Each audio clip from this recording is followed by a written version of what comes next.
Pozdrav svima! Moje ime je Ana, učenica sam 1. razreda. Danas ćemo zajedno učiti oduzimanje 16 minus 11.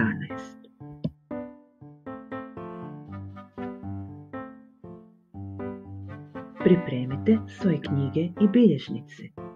Našiljite olovke. Udobno se smjestite. Krećemo!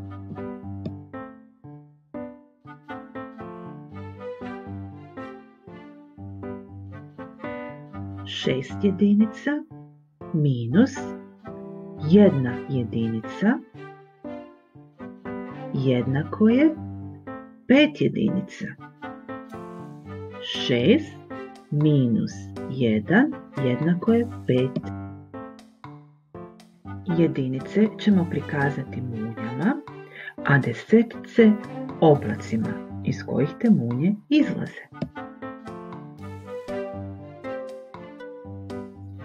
1 desetica i 6 jedinica minus 1 desetica i 1 jedinica jednako je 5 jedinica.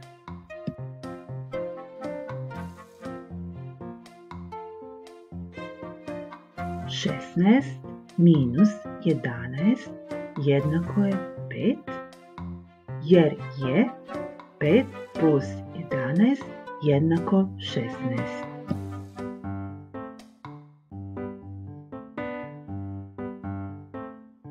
7 minus 3 jednako je 4. 7 jedinica minus 3 jedinice jednako je 4 jedinice.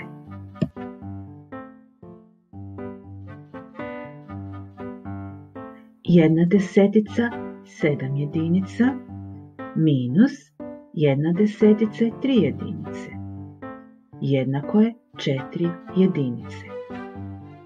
17 minus 13 jednako je 4.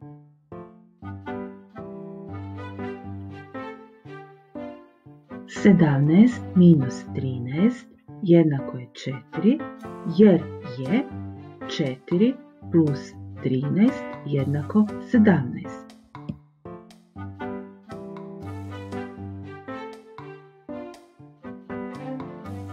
A sada otvorite vaše udžbenike, pogledajte i riješite zadatke. Pozdrav!